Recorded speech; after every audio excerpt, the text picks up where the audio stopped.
नमस्कार, crime 24 live news channel में आपका स्वागत है और मैं हूं आपके साथ ममता दुबे। चलिए लेकर चलते हूं आज के कुछ खास खबरों की तरफ। उत्तर प्रदेश जिला इटावा के क्षेत्राधिकारी ऑफिस के प्रांगण में आज सरदार वल्लभ भाई पटेल के जन्मोत्सव के रूप में मनाई गई, जिसमें क्षेत्राधिकारी अभयनारायण राय के अलावा समस्त स्टाफ रहा और वल्लभ भाई पटेल की प्रतिमा पर माल्यार्पण करके सभी जवानों को शपथ दिलाई गई। ईमानदारी के राष्ट्रहित एवं जनहित में ईमानदारी से कार्य करते हुए आगे बढ़ेंगे। राष्ट्रीय एकता दिवस 2025 सरदार पटेल की 150वीं जयंती, एकता की विरासत।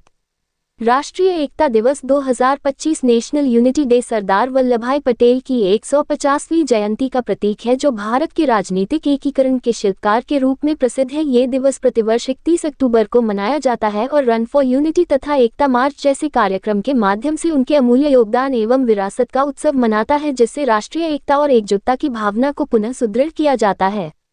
राष्ट्रीय एकता दिवस क्या है? राष्ट्रीय एकता दिवस की शुरुआत भारत सरकार ने वर्ष 2014 में की थी, ताकि सरदार वल्लभभाई पटेल की भारत के एकीकरण में ऐतिहासिक भूमिका को सम्मानित किया जा सके। ये दिवस राष्ट्रीय एकता, शांति और विविधता में एकता के आदर्शों का प्रतीक है। इसका उद्देश्य नागरिकों में राष्ट्रीय अखंडता और सामूहिक शक्ति के प्रति नवीन संकल्प उत्पन्न करना है। ये दिवस प्रधानमंत्री नरेंद्र मोदी द्वारा वर्ष 2015 में आरंभ किए गए एक भारत श्रेष्ठ भारत EBSB कार्यक्रम को भी बढ़ावा देने का एक महत्वपूर्ण माध्यम है। स्टैच्यू ऑफ यूनिटी, इसका उद्घाटन 31 अक्टूबर 2018 को केवड़िया, गुजरात में किया गया था।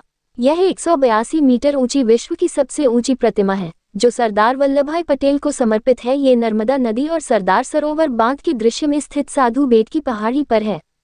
ये राष्ट्रीय एकता तथा गर्व का प्रतीक है। वर्ष 2020 में भारत की स्टैच्यू ऑफ यूनिटी को शंघाई सहयोग संगठन SCO के 8 अजूबों की सूची में शामिल किया गया था। सरदार वल्लभभाई पटेल का राष्ट्रीय एकीकरण में योगदान क्या था? स्वतंत्रता के बाद भारत का एकीकरण। स्वतंत्रता के समय भारत में 17 ब्रिटिश प्रांत सीधे ब्रिटिश शासन के अधीन थे, जबकि लगभग 40% क्षेत्रफल रियासतों के नियंत्रण में था। भारतीय स्वतंत्रता अधिनियम 1947 ने ब्रिटिश सर्वोच्चता को समाप्त कर दिया, जिससे रियासतों को यह विकल्प मिला कि वे भारत में विलय करें, पाकिस्तान में शामिल हों या स्वतंत्र रहें, और यह भारत की राष्ट्रीय एकता के लिए एक बड़ी चुनौती थी।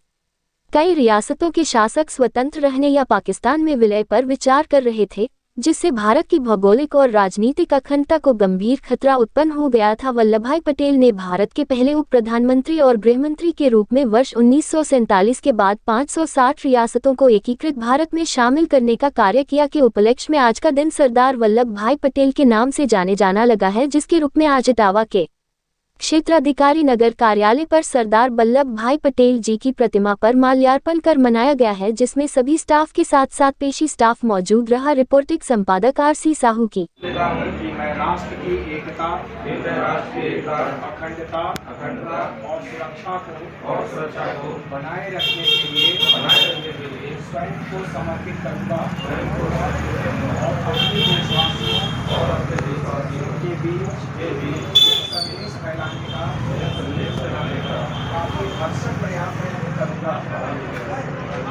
मैं यह शपथ अपने देश की एकता की भावना से ले रहा हूँ, जिसे सरदार वल्लभ भाई पटेल की दूरदर्शिता एवं कार्यों द्वारा संभव बनाया जा सका।